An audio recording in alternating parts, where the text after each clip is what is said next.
ਇੱਕ ਓੰਕਾਰ ਸਤਨਾਮ ਕਰਤਾ ਪੁਰਖ ਨਿਰਭਉ ਨਿਰਵੈਰ ਅਕਾਲ ਮੂਰਤ ਆਜੂਨੀ ਸੈਭੰ ਗੁਰ ਪ੍ਰਸਾਦ।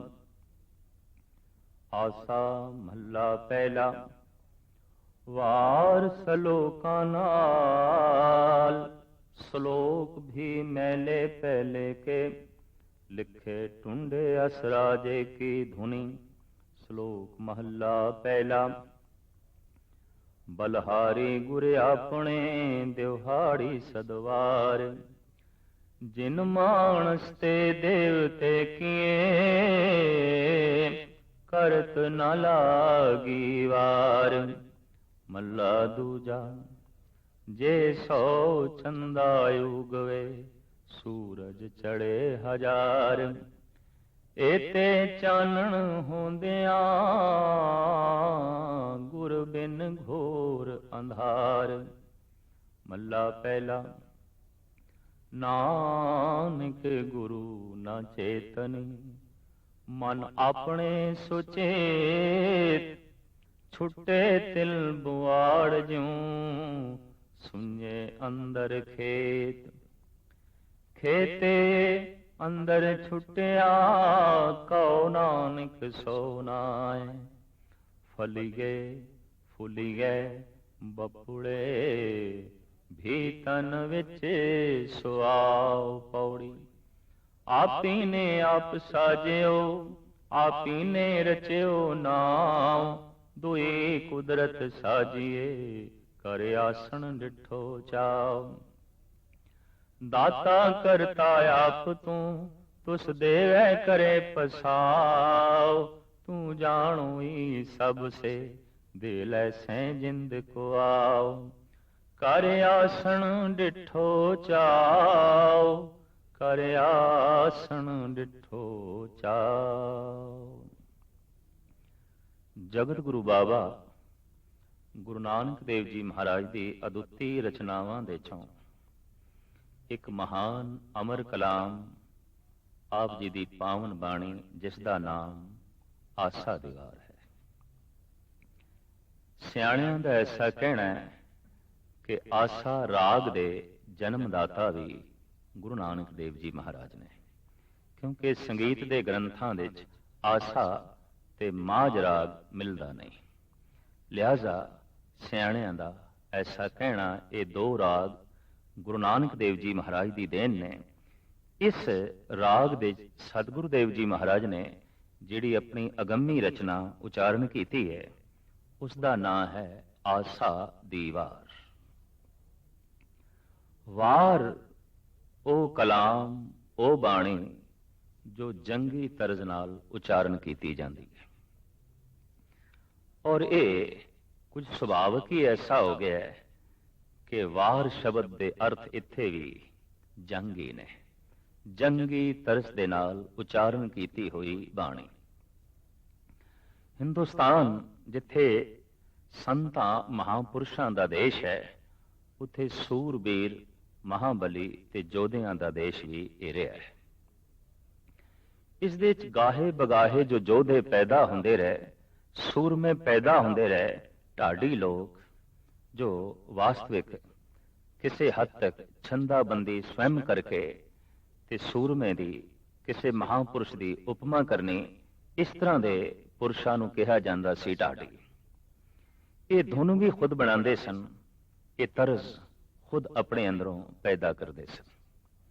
ਲਿਹਾਜ਼ਾ ਆਸਾ ਦੀ ਵਾਰ ਦੇ ਉੱਤੇ ਜਿਹੜੀ ਧੁਨ ਚੜੀ ਹੋਈ ਹੈ ਉਸ ਧੁਨ ਦਾ ਨਾਮ ਹੈ ਟੁੰਡੇ ਅਸਰਾਜੇ ਕੀ ਧੁਨੀ। ਇੱਕ ਅਸਰਾਜ ਨਾਮ ਦਾ ਰਾਜਾ ਹੋਇਆ ਜੋ ਵਾਸਤਵਿਕ ਟੁੰਡਾ ਸੀ, ਇੱਕ ਹੱਥ ਸੀ ਉਸਦਾ, ਲੇਕਿਨ ਇੱਕ ਹੱਥ ਦੇ ਹੁੰਦਿਆਂ ਹੋਇਆਂ ਵੀ ਉਹਦੀ ਸੂਰਬੀਰਤਾ ਦਾ ਸਿੱਕਾ ਚਾਰੋਂ ਪਾਸੇ ਜਮਿਆ ਹੋਇਆ ਸੀ। ਉਹਦੀ ਸਿਆਣਪ ਬੜੀ ਦੂਰ ਦਰਾਜ਼ ਤੱਕ ਫੈਲੀ ਹੋਈ ਸੀ ਔਰ ਉਸਨੇ ਆਪਣੀ ਸਿਆਣਪ ਤੇ ਆਪਣੇ ਬਾਹੂਬਲ ਦੇ ਨਾਲ ਬਹੁਤ ਕੁਝ ਪ੍ਰਾਪਤ ਕੀਤਾ ਹੋਇਆ ਸੀ ਔਰ ਚਾਰੋਂ ਪਾਸੇ ਉਸ ਦਾ ਦਬਦਬਾ ਸੀ। ਸਿਆਣੇ ਢਾਡੀ ਲੋਕਾਂ ਨੇ ਆਪ ਦੀ ਉਪਮਾ ਦੇ ਵਿੱਚ, ਅਸਰਾਜ ਦੀ ਉਪਮਾ ਦੇ ਵਿੱਚ ਜੋ ਗੀਤ ਗਾਏ ਤੇ ਜਿਸ ਤਰਜ਼ ਦੇ ਚ ਗਾਏ, ਜਿਸ ਧੁਨ ਦੇ ਚ ਗਾਏ, ਉਸ ਧੁਨ ਦਾ ਨਾਮ ਪੈ ਗਿਆ ਟੁੰਡੇ ਅਸਰਾਜੇ ਕੀ ਧੁਨੀ। ਉਂਝ ਗੁਰੂ ਗ੍ਰੰਥ ਸਾਹਿਬ ਜੀ ਮਹਾਰਾਜ ਦੇ ਵਿੱਚ ਵਾਰਾਂ ਦੇ ਉੱਪਰ ਇਸ ਤਰੀਕੇ ਦੀਆਂ 9 ਧੁਨਾਂ ਚੜੀਆਂ ਹੋਈਆਂ ਨੇ, ਜਿਹਦੇ ਚ ਇੱਕ ਇਹ ਧੁਨ ਹੈ, ਫਿਰ ਚੰਦਰਹਾੜਾ ਸੋਈਆਂ ਕੀ ਧੁਨੀ ਗਾਵਣੀ, ਲੱਲਾ ਬਹਿਲੀਮਾ ਕੀ ਧੁਨੀ ਗਾਵਣੀ। ਇਹ ਇਤਿਆਦਕ ਇਹ ਧੁਨਾਂ ਨੇ। ਇੱਕ ਤਰਜ਼, ਐਸੀ ਤਰਜ਼ ਜੋ ਕਿਸੇ ਸੰਗੀਤਕਾਰ ਦੇ ਨਾਲ ਹੀ ਜੁੜ ਕੇ ਰਹਿ ਗਈ ਔਰ ਉਸ ਦੇ ਨਾਲ ਜੁੜ ਕੇ ਰਹਿ ਗਈ, ਜਿਸ ਦੀ ਉਪਮਾ ਵਿੱਚ ਉਹ ਗੀਤ ਤੇ ਤਰਜ਼ ਉਚਾਰਨ ਕੀਤੀ ਗਈ। ਇਹ ਧੁਨਾਂ ਗੁਰੂ ਅਰਜਨ ਦੇਵ ਜੀ ਮਹਾਰਾਜ ਨੂੰ ਇਤਨੀਆਂ ਪਿਆਰੀਆਂ ਲੱਗੀਆਂ, ਇਤਨੀਆਂ ਚੰਗੀਆਂ ਲੱਗੀਆਂ ਕਿ ਆਪ ਨੇ ਉਹਨਾਂ ਧੁਨਾਂ ਨੂੰ ਵੀ ਗੁਰੂ ਗ੍ਰੰਥ ਸਾਹਿਬ ਜੀ ਮਹਾਰਾਜ ਦੇ ਥਾਂ ਦੇ ਦਿੱਤੀ। ਗੁਰੂ ਗ੍ਰੰਥ ਸਾਹਿਬ ਜੀ ਮਹਾਰਾਜ ਜਿੱਥੇ ਕਵਿਤਾ ਸਾਹਿਤ ਦੇ ਅਦੁੱਤੀ ਖਜ਼ਾਨੇ ਨੇ, ਗਿਆਨ ਦੇ ਮਹਾਸਾਗਰ ਨੇ, ਉੱਥੇ ਸੰਗੀਤ ਦੇ ਵੀ ਮਹਾਨ ਅਥਾਹ ਨਾ ਮੁਕਣ ਵਾਲੇ ਸਾਗਰ ਨੇ। ਕਿਸੇ ਵੀ ਪੱਖ ਤੋਂ ਗੁਰੂ ਗ੍ਰੰਥ ਸਾਹਿਬ ਜੀ ਮਹਾਰਾਜ ਨੂੰ ਲਈਏ, ਜ਼ਿੰਦਗੀ ਦੇ ਹਰ ਮਸਲੇ ਦਾ ਹੱਲ ਤੇ ਜ਼ਿੰਦਗੀ ਦੇ ਹਰ ਮਸਲੇ ਦੀ ਪੂਰਨਤਾ ਗੁਰੂ ਗ੍ਰੰਥ ਸਾਹਿਬ ਜੀ ਮਹਾਰਾਜ ਦੇ ਚੋਂ ਪ੍ਰਾਪਤ ਹੁੰਦੀ ਹੈ। ਚਾਹੇ ਗਿਆਨ ਦੇ ਪੱਖ ਨੂੰ ਲਈਏ, ਵਿਗਿਆਨ ਦੇ ਪੱਖ ਨੂੰ ਲਈਏ, ਸਮਾਜ ਦੇ ਪੱਖ ਨੂੰ ਲਈਏ, ਰਾਜਨੀਤੀ ਦੇ ਪੱਖ ਨੂੰ ਲਈਏ, ਸੰਗੀਤ ਸਾਹਿਤ ਤੇ ਕਲਾ ਦੇ ਪੱਖ ਤੋਂ ਲਈਏ, ਗੁਰੂ ਗ੍ਰੰਥ ਸਾਹਿਬ ਜੀ ਮਹਾਰਾਜ ਹਰ ਪੱਖ ਦੇ ਵਿੱਚ ਸੰਪੂਰਨ ਨੇ, ਮੁਕੰਮਲ ਨੇ। ਸਾਹਿਬ ਸ੍ਰੀ ਗੁਰੂ ਨਾਨਕ ਦੇਵ ਜੀ ਮਹਾਰਾਜ ਦੀਆਂ ਅਗੰਮੀ ਬਾਣੀਆਂ ਜਪਜੀ ਸਾਹਿਬ, ਸਿੱਧ ਗੋਸ਼ਟ, ਤੁਖਾਰੀ 12 ਇਸ ਤਰ੍ਹਾਂ ਦੀਆਂ ਮਹਾਨ ਬਾਣੀਆਂ ਦੇ ਚੋਂ ਹੀ ਆਪ ਦੀ ਇੱਕ ਮਹਾਨ ਬਾਣੀ ਹੈ ਆਸਾ ਦੀਵਾਰ। ਇਸ ਦੇ ਵਿੱਚ ਦਰਸ਼ਨ, ਫਿਲਸਫਾ, ਅਧਿਆਤਮਿਕਤਾ ਔਰ ਭਾਵ, ਇਹਨਾਂ ਸਾਰੇ ਧਾਰਮਿਕ ਚਿੰਨ੍ਹਾਂ ਨੂੰ ਗੁਰੂ ਨਾਨਕ ਦੇਵ ਜੀ ਮਹਾਰਾਜ ਨੇ ਬੜੇ ਸੋਹਣੇ ਢੰਗ ਨਾਲ ਉਜਾਗਰ ਕੀਤਾ ਹੈ। ਗੁਰੂ ਗ੍ਰੰਥ ਸਾਹਿਬ ਜੀ ਮਹਾਰਾਜ ਦੀ ਬਣੀ ਹੋਈ ਮਰਿਆਦਾ ਦੇ ਮੁਤਾਬਕ ਇਸ ਬਾਣੀ ਦੇ ਉੱਪਰ ਵੀ ਪਹਿਲੇ ਮੰਗਲਾਚਰਨ ਹੈ, ਮੂਲ ਮੰਤਰ ਹੈ, ਲਿਹਾਜ਼ਾ ਉਸ ਦੇ ਅਖਰੀ ਅਰਥ ਇੱਕ ਓੰਕਾਰ, ਉਹ ਇੱਕ ਹੈ ਜਿਸ ਤੋਂ ਉਤਪਤੀ, ਪਾਲਣਾ ਤੇ ਨਾਸ ਹੋ ਰਿਹਾ ਹੈ। ਉਹ ਸਤ ਸਰੂਪ ਹੈ, ਉਹਦਾ ਨਾਮ ਸਤ ਹੈ। ਉਹ ਕ੍ਰਿਤ ਨਹੀਂ, ਕਰਤਾ ਹੈ, ਔਰ ਐਸਾ ਕਰਤਾ ਹੈ ਕਿ ਆਪਣੀ ਕ੍ਰਿਤ ਦੇ ਵਿੱਚ ਪੂਰੇ ਹੋਇਆ ਹੈ, ਵਿਆਪਕ ਹੈ। ਉਹ ਭੈ ਤੋਂ ਰਹਿਤ ਹੈ, ਵੈਰ ਤੋਂ ਰਹਿਤ ਹੈ, ਕਾਲ ਤੋਂ ਰਹਿਤ ਹੈ, ਲੇਕਿਨ ਕਲਪਨਾ ਮਾਤਰ ਨਹੀਂ ਹੈ, ਮੂਰਤੀਮਾਨ ਹੈ। ਉਹ ਜਨਮ ਦੇ ਚ ਨਹੀਂ ਹੈ ਔਰ ਸੁਤੇ ਸਿਤ ਆਪਣੇ ਆਪ ਤੋਂ ਆਪ ਹੀ ਪ੍ਰਕਾਸ਼ਮਾਨ ਹੈ। ਉਹ ਗੁਰੂ ਹੈ ਤੇ ਪ੍ਰਸਾਦ, ਉਹ ਦਇਆ ਦੀ ਮੂਰਤੀ ਹੈ, ਉਹ ਰਹਿਮਤ ਦਾ ਖਜ਼ਾਨਾ ਹੈ। ਆਸਾ ਮਹੱਲਾ ਪਹਿਲਾ, ਵਾਰ ਸਲੋਕਾ ਨਾਲ, ਸਲੋਕ ਦੀ ਮਹਿਲੇ ਪਹਿਲੇ ਕੇ ਲਿਖੇ। ਇਹ ਵਾਰ ਮਹੱਲੇ ਪਹਿਲੇ ਦੀ ਹੈ। ਇਹ ਸਾਰੀ ਦੀ ਸਾਰੀ ਵਾਰ ਜਿਸ ਦੇ ਵਿੱਚ ਜਿਤਨੀਆਂ ਪੌੜੀਆਂ ਨੇ ਸਾਹਿਬ ਸ੍ਰੀ ਗੁਰੂ ਨਾਨਕ ਦੇਵ ਜੀ ਮਹਾਰਾਜ ਦੀਆਂ ਉਚਾਰਨ ਕੀਤੀਆਂ ਹੋਈਆਂ ਨੇ, ਲੇਕਿਨ ਇਹ ਸ਼ਬਦ ਜਿਹੜੇ ਨਾਲ ਜੁੜੇ ਨੇ, ਸ਼ਲੋਕ ਵੀ ਮਹੱਲੇ ਪਹਿਲੇ ਕੇ, ਸਿਰਫ ਪੌੜੀ ਹੀ ਗੁਰੂ ਨਾਨਕ ਦੇਵ ਜੀ ਮਹਾਰਾਜ ਦੀ ਉਚਾਰਨ ਕੀਤੀ ਹੋਈ ਨਹੀਂ, ਸ਼ਲੋਕ ਵੀ ਗੁਰੂ ਨਾਨਕ ਦੇਵ ਜੀ ਮਹਾਰਾਜ ਦੇ ਉਚਾਰਨ ਕੀਤੇ ਹੋਏ ਨੇ। ਵਾਰ ਸ਼ੁੱਧ ਰੂਪ ਦੇ ਵਿੱਚ ਸਿਰਫ ਪੌੜੀਆਂ ਹੀ ਨੇ, ਸ਼ਲੋਕ ਗੁਰੂ ਅਰਜਨ ਦੇਵ ਜੀ ਮਹਾਰਾਜ ਨੇ ਬਾਅਦ ਵਿੱਚ ਜੋੜੇ ਨੇ। ਜਿਹੜੇ ਜਿਹੜੇ ਸ਼ਲੋਕ ਵਾਰਾਂ ਦੇ ਵਿੱਚ ਪੌੜੀਆਂ ਨਾਲ ਸ਼ਮੂਲੀਅਤ ਨਹੀਂ ਹਾਸਲ ਕਰ ਸਕੇ, ਐਸੇ ਸ਼ਲੋਕਾਂ ਨੂੰ ਗੁਰੂ ਅਰਜਨ ਦੇਵ ਜੀ ਮਹਾਰਾਜ ਨੇ ਗੁਰੂ ਗ੍ਰੰਥ ਸਾਹਿਬ ਜੀ ਮਹਾਰਾਜ ਦੇ ਅਖੀਰ ਦੇ ਵਿੱਚ ਦਰਜ ਕਰਕੇ ਤੇ ਉਹਨਾਂ ਦਾ ਸਿਰਲੇਖ ਲਿਖਿਆ, ਸ਼ਲੋਕ ਵਾਰਾਂ ਤੋਂ ਵਧੇਕ। ਉਹ ਸ਼ਲੋਕ ਜੋ ਵਾਰਾਂ ਦੇ ਵਿੱਚ ਨਹੀਂ ਸਮਾ ਸਕੇ, ਵਾਰਾਂ ਦੇ ਨਾਲ ਨਹੀਂ ਜੋੜੇ ਜਾ ਸਕੇ। ਤੋ ਆਸਾ ਰਾਗ ਦੇ ਅੰਦਰ ਇਹ ਵਾਰ ਉਚਾਰਨ ਕੀਤੀ ਹੋਈ ਹੈ ਤੇ ਦਿੱਤੇ ਹੋਏ ਇਸ ਸਿਰਲੇਖ ਦੇ ਮੁਤਾਬਕ ਸ਼ਲੋਕ ਵੀ ਪਹਿਲੇ ਪਾਤਸ਼ਾਹ ਜੀ ਦੇ ਨੇ। ਸ਼ਲੋਕ ਮਹੱਲਾ ਪਹਿਲਾ, ਪ੍ਰਥਮ ਸ਼ਲੋਕ।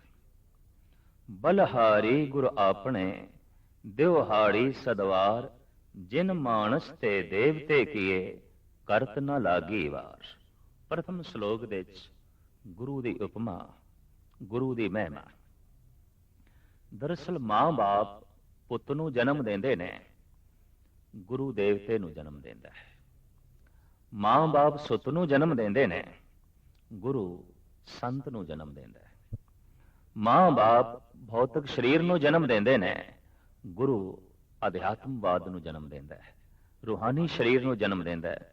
ਲਿਹਾਜ਼ਾ ਗੁਰੂ ਦੀ ਮਹਿਮਾ ਸਤਿਗੁਰੂ ਦੇਵ ਜੀ ਮਹਾਰਾਜ ਇੰਜ ਬਿਆਨ ਕਰਦੇ ਨੇ, ਬਲਹਾਰੀ ਗੁਰ ਆਪਣੇ, ਮੈਂ ਆਪਣੇ ਗੁਰੂ ਤੋਂ ਬਲਹਾਰਨੇ ਜਾਣਾ, ਸਦਕੇ ਜਾਣਾ, ਦਿਵਹਾੜੀ ਸਦਵਾਰ, ਇੱਕ ਦਿਨ ਦੇ ਵਿੱਚ ਮੈਂ ਸੈਂਕੜੇ ਸੈਂਕੜੇ ਦਫਾ ਕੁਰਬਾਨ ਜਾਣਾ, ਸਦਕੇ ਜਾਣਾ, ਬਲਹਾਰ ਜਾਣਾ।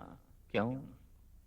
ਇਤਨੀ ਗੱਲ ਸਪਸ਼ਟ ਹੈ ਕਿ ਜਿਸ ਤੋਂ ਕੁਝ ਪ੍ਰਾਪਤ ਹੋਵੇ ਉਹੀ ਪਿਆਰਾ ਲੱਗਦਾ ਹੈ ਤੇ ਉਸ ਤੋਂ ਕੁਰਬਾਨ ਹੋਣ ਨੂੰ ਜੀ ਕਰਦਾ ਹੈ, ਤੇ ਜਿਹੜਾ ਕੁਝ ਖੋ ਲਵੇ, ਜਿਹੜਾ ਕੁਝ ਛੀਨਾ ਝਪਟੀ ਕਰੇ, ਉਸ ਤੋਂ ਸਦਕੇ ਹੋਣ ਨੂੰ ਜੀ ਨਹੀਂ ਕਰਦਾ, ਬਲਕਿ ਉਹਨੂੰ ਸਵੈਮ ਹੀ ਖਤਮ ਕਰਨ ਨੂੰ ਜੀ ਕਰਦਾ ਹੈ। ਜਗਤ ਦੇ ਵਿੱਚ ਸਾਡਾ ਵੈਰ ਉਸ ਦੇ ਨਾਲ ਆਉਂਦਾ ਹੈ ਜਿਹੜਾ ਸਾਡੇ ਕੋਲ ਕੁਝ ਖੋਵੇ, ਜਗਤ ਦੇ ਸਾਡਾ ਪਿਆਰ ਉਸ ਦੇ ਨਾਲ ਆਉਂਦਾ ਹੈ ਜਿਹੜਾ ਕੁਝ ਦੇਵੇ।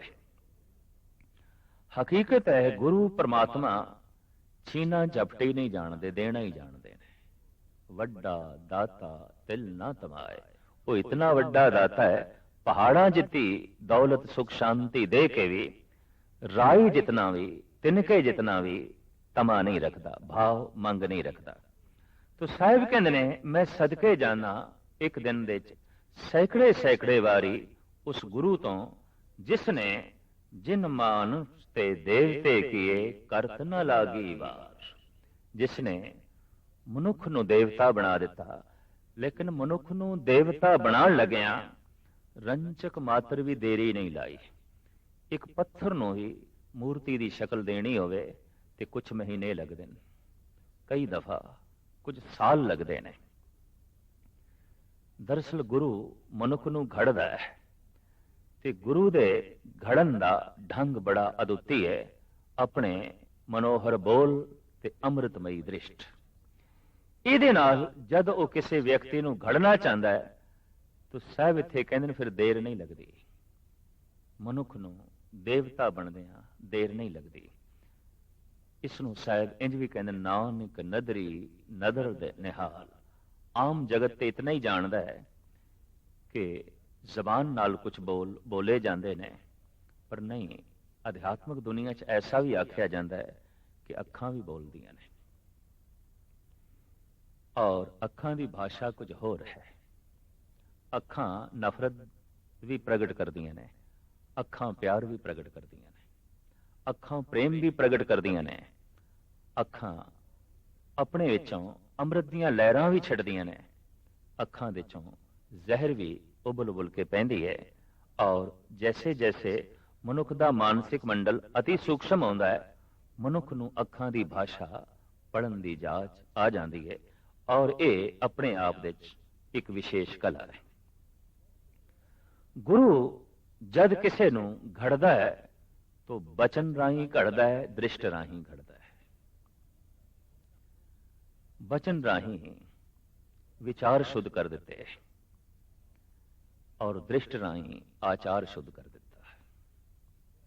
ਬਚਨ ਰਾਹੀਂ ਮਨ ਬਦਲ ਦਿੱਤਾ ਔਰ ਦ੍ਰਿਸ਼ਟ ਦੇ ਰਾਹੀਂ ਦੇਵਤਾ ਬਣਾ ਦਿੱਤਾ, ਚਾਨਣਾ ਦੇ ਦਿੱਤਾ, ਪ੍ਰਕਾਸ਼ ਦੇ ਦਿੱਤਾ, ਨੂਰ ਦੇ ਦਿੱਤਾ।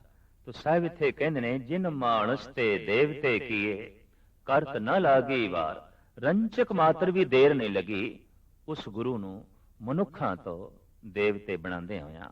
ਮਹੱਲਾ ਦੂਜਾ। ਅਗਲਾ ਸ਼ਲੋਕ ਸਾਹਿਬ ਸ੍ਰੀ ਗੁਰੂ ਅੰਗਦ ਦੇਵ ਜੀ ਮਹਾਰਾਜ ਦਾ ਉਚਾਰਨ ਕੀਤਾ ਹੋਇਆ ਹੈ, ਜਿਸ ਦੇ ਵਿੱਚ ਆਪ ਫਰਮਾਨ ਕਰਦੇ ਨੇ, ਜੇ ਸੋ ਚੰਦਾ ਉਗਵੇ ਸੂਰਜ ਚੜੇ ਹਜ਼ਾਰ, ਇਤੇ ਚਾਨਣ ਹੁੰਦਿਆਂ ਗੁਰੂ ਬਿਨ ਘੋਰ ਅੰਧਾਰ।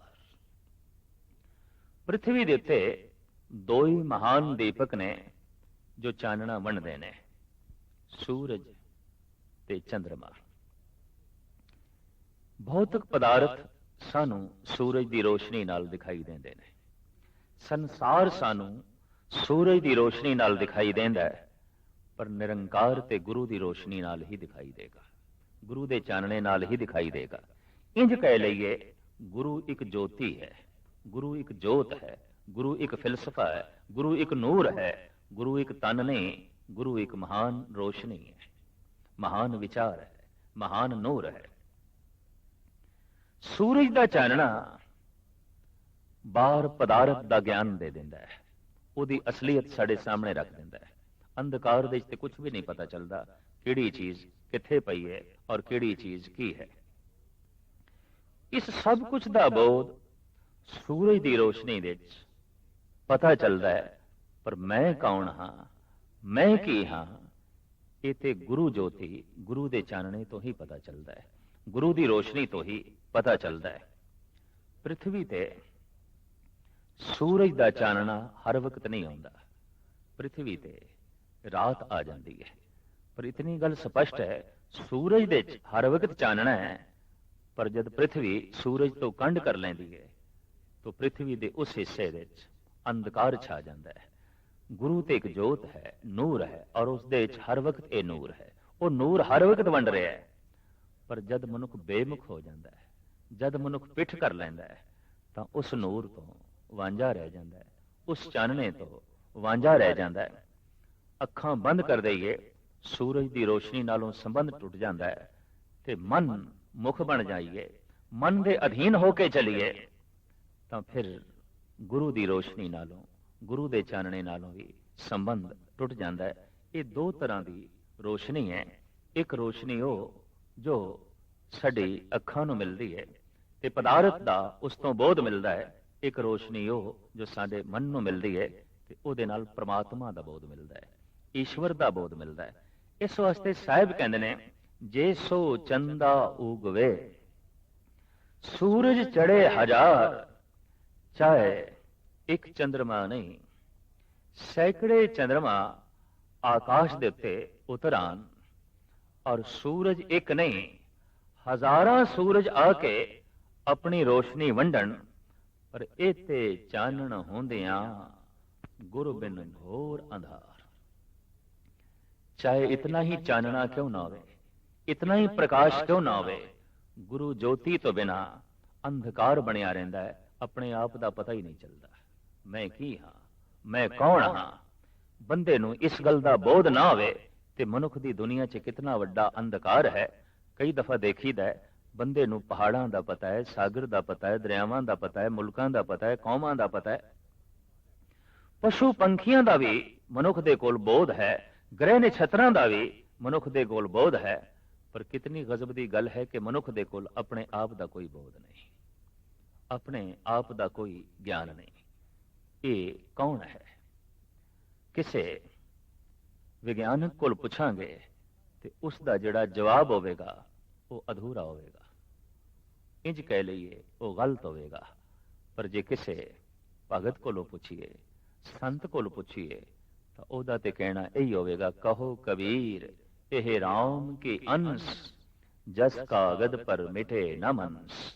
मैं ते राम दी अंश हाँ, मैनू पता चल गया है मैं उस सूरज की किरण हाँ, मैनू पता चल गया है मैं उस सागर की लहर हाँ। पर यह पता चलता है गुरु चानने दे, इसका बोध मिलता है गुरु ज्योति नाल। इस वास्ते साहिब कहते हैं कि एक चंद्रमा नहीं सैकड़े चंद्रमा, एक सूरज नहीं हजारां सूरज जे आसमान दे उत्ते आके अपनी रोशनी वंडन, तां भी अपने आप का बोध नहीं मिलता, पता ही नहीं चलता कि मैं कौन हाँ, मैं की हाँ। ये गुरु ज्योति नाल ही पता चलता है। इस वास्ते गुरु एक ऐसा महान नूर है जिस तो हजारां सूरज कुर्बान किए जा सकते हैं। गुरु एक ऐसा महान चानना है जिहदे सामने हजारां चंद्रमा तुच्छ ने। जे सो चंदा उगवे सूरज चढ़े हजार, एते चानण होंदियां गुरु बिन घोर अंधार। मल्ला पहला, नानक गुरु न चेतने मन अपने सुचेत। मनुख दा हठ, मनुख दा अहंकार ऐसा सोचण ते उसनूं मजबूर कर देंदा है कि मैं सुचेत हाँ, सावधान हाँ, मैं सब कुछ जानदा, मैनू सब कुछ पता है। ते गुरु दा चिंतन नहीं करता, गुरु नूं याद नहीं करता, गुरु नाल जुड़दा नहीं। इस वास्ते नहीं जुड़दा, मन अपने सुचेत, अपने मन विच मनी बैठा है कि मैं ते सुचेत हाँ, मैं ते सावधान हाँ, मैं ते सब कुछ जानदा, मैनू सब कुछ दा पता है। महाराज कहंदे ने इस तरह की सोच विचार वाला मनुख जिहड़ी जिंदगी बतीत करता है वो इस तरह है कि छुट्टे तिल बुआड़ ज्यों सुन्ने अंदर खेत। किसे सुन्ने खेत दे तिल बुआड़ तिल, वो तिल जिसकी डोडी के अंदर राख होंदी है, फल नहीं होंदा। और उगया भी होवे किसे ऐसे खेत दे जो सुन्ना है, जिसकी कोई मलकीयत नहीं, जिसका कोई मालिक नहीं। महाराज कहते ने ये तिल सुन्ना है, हर वक्त सुन्नापन इसनूं महसूस होवेगा। गुरु के चानने तो बिना, गुरु की रोशनी तो बिना, चाहे ये परिवार विच बैठेगा, बाजार विच बैठेगा, संसार विच बैठेगा, इनू सुन्नापन महसूस होवेगा। और सुन्नापन इसनू बेचैन करेगा, दुखी करेगा। अक्सर देखा है मनुख साथ लभदा है, मित्र का साथ, पुत्र का साथ, बाजार का साथ, संसार का साथ, आखिर कुछ ना कुछ चाहिए है। लेकिन सब कुछ दे नाल बैठ के रह के भी मन का सुन्नापन दूर नहीं आउंदा। ये ते उदों ही दूर होवेगा जद ये निरंकार दे नाल बैठेगा, जद ये करतार दे नाल बैठेगा। ते करतार दे नाल बैठना की है? करतार दी याद विच बैठना, उहदे सिमरन विच बैठना। तो साहिब कहंदे नानक गुरु न चेतै, गुरु दा ते चिंतन करदा ही नहीं, गुरु दा ते सिमरन करदा नहीं। और न करन दा कारण कि मन अपने सुचेत। जैसे जैसे मनुख की यह सोचनी वधदी है कि मैं सब कुछ जानदा, वैसे वैसे सब कुछ जानन तो यह रह जाता है। हकीकत है जैसे जैसे इसका अहंकार वधदा है कि मैनू बहुत कुछ पता है, दरअसल बहुत कुछ तो इसका संबंध टूट जाता है।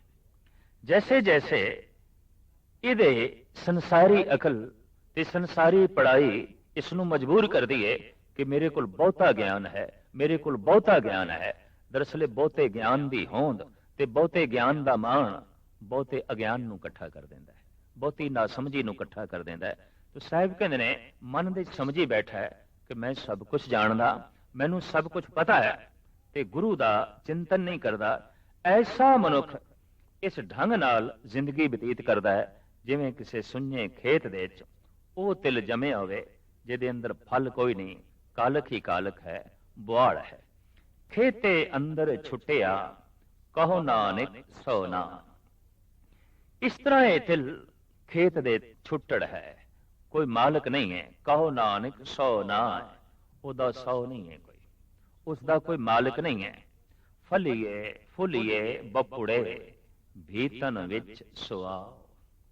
साहिब कहते फलदा ते वो भी है, ऐसा नहीं कि वो तिल फलदा नहीं, फलदा है।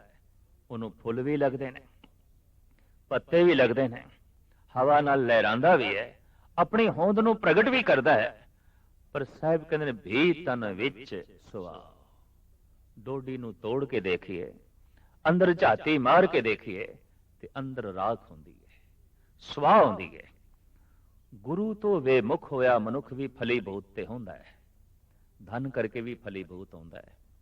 और उसका फलीभूत होना चारों पासे दिखाई भी देंदा है, बे ते बहुत फलीभूत होया।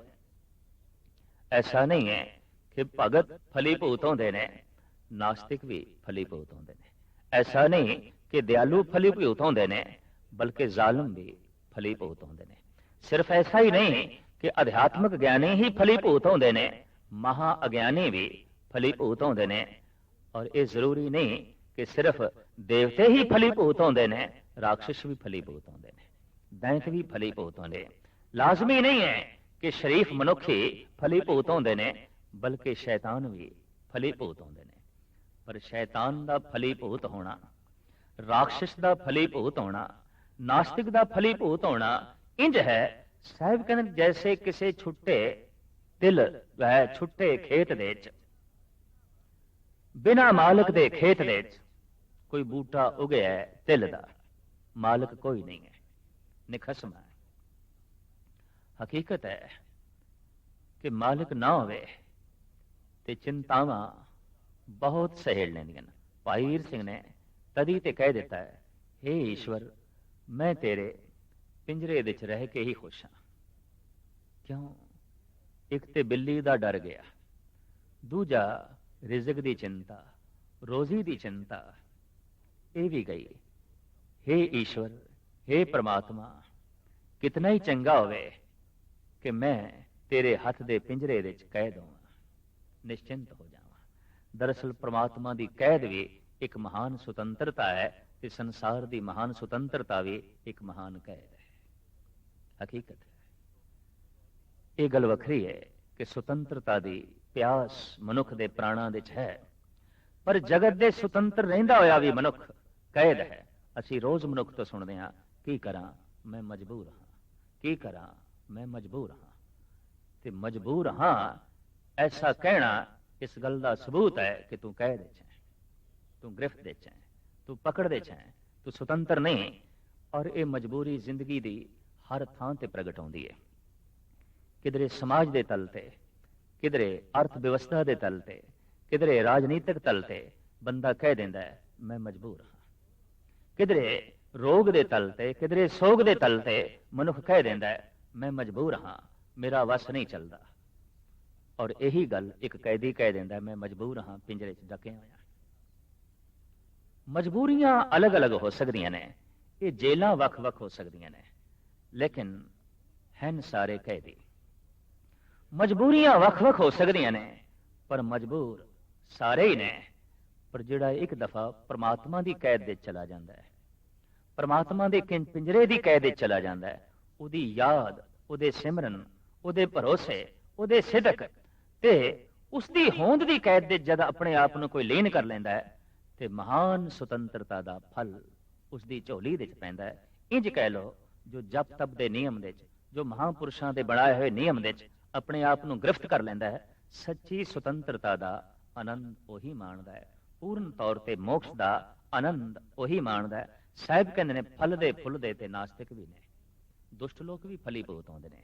सिर्फ ऐसा ही नहीं है कि शरीफ बंदे, सियाणे बंदे, दानी बंदे, गुणवान बंदे फलीभूत होंदे ने, नहीं, नास्तिक भी फलीभूत होंदे ने। ऐसा नहीं कि अंब दा दरख्त ही फलीभूत होंदा है, अक दे दरख्त भी फलीभूत होंदे ने। सिर्फ ऐसा नहीं कि अंगूरां दी शाखा नूं ही, बेलां नूं ही अंगूर लगदे ने, फल लगदे ने, बल्कि कंडियाली झाड़ियां नूं भी फल लगदे ने। सिर्फ ऐसा ही नहीं कि अमरूद नूं ही फल लगदे ने, निम नूं भी फल लगदे ने। पर फर्क सिर्फ इतना है, एक नूं मिठे फल लगदे ने, एक नूं कौड़े फल लगदे ने। एक दे फल अमृत रस नाल भरे हुए ने, एक दे फल जहर दे नाल भरे हुए ने। लिहाजा भगत भी फलीभूत होंदे ने, नास्तिक भी फलीभूत होंदे ने। गुरु नूं भुला के, गुरु तो दूर रह के जिहड़े फलीभूत होंदे ने, साहिब कहंदे ने उन्हां दा फलीभूत होना इंज है, फलिए फुलिए बपुड़े भी तन विच सुआव। वो फलदे ने, फुलदे ने, लेकिन अंदर उन्हां दे सुआह हुंदी है, गिरी नहीं हुंदी, रस नहीं हुंदा, फल नहीं हुंदा।